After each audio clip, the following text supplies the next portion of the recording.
Inspector, నాకు 10 నిమిషాలు time ఇవ్వండి. నేను లాయర్తో మాట్లాడి బెయిల్ కోసం ఏర్పాటు చేస్తాను. Sorry sir.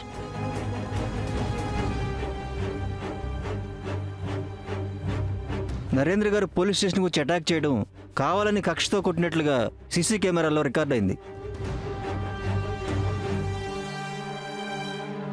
సాక్ష్యంతో సహా ఉండడం వలన నాన్ బెయిలబుల్ వారెంట్ ఇష్యూ అయింది.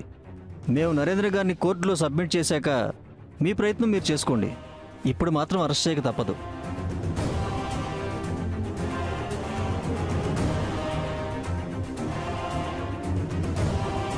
కానిస్టేబుల్, అరెస్ట్ చేయండి.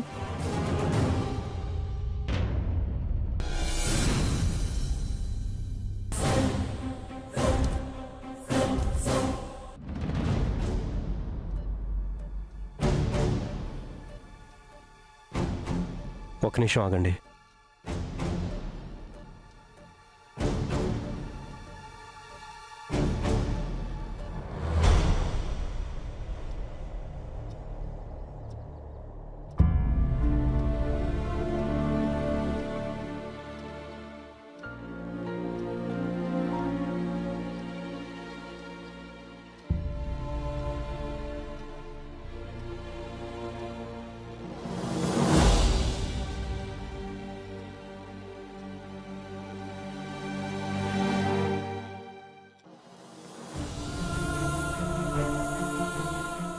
నన్ను క్షమించమ్మా.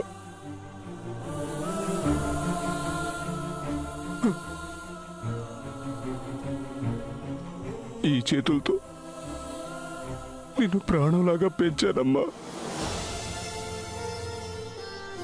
నా ప్రాణం పోయే వరకు, నీకు పెళ్ళై అత్తవారింటికి వెళ్లే వరకు ప్రతి క్షణం నీకు తోడుగా ఉండి నీకు ఏ కష్టం కలగకుండా చూసుకోవాలనుకున్నాను. కానీ ఈ అన్నయ్యకి రాని దౌర్భాగ్యం నాకొచ్చిందమ్మా.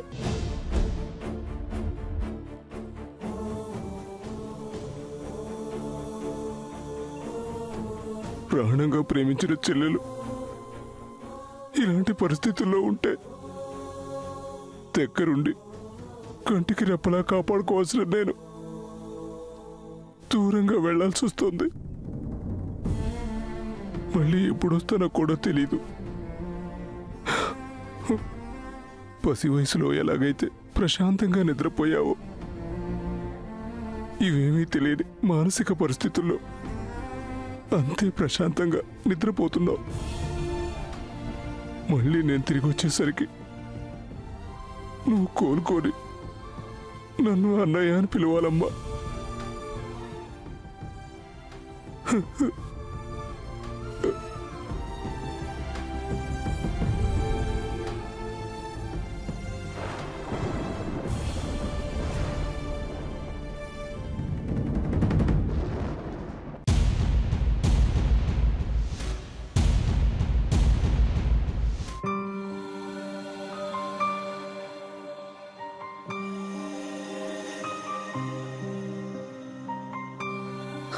ఎవరు ఎవరు నువ్వు? వెళ్ళు. ఇక్కడ ఎందుకు కూర్చున్నా? వెళ్ళు. వెళ్ళిపో. దగ్గరికి రావద్దు. వెళ్ళిపో. వెళ్ళిపో.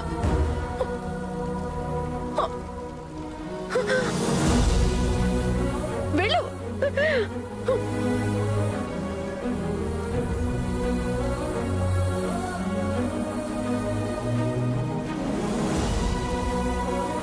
నేను ఆవేశంగా చేసిన పనికి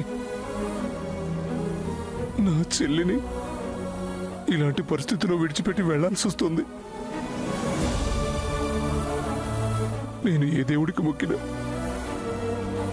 నా కోరిక తీరదు. నా చెల్లికి అండగా ఉండాలన్నా, నేను లేని లోటు తీరి జాగ్రత్తగా చూసుకోవాలన్నా నీ వల్ల మాత్రమే సాధ్యం అవుతుంది.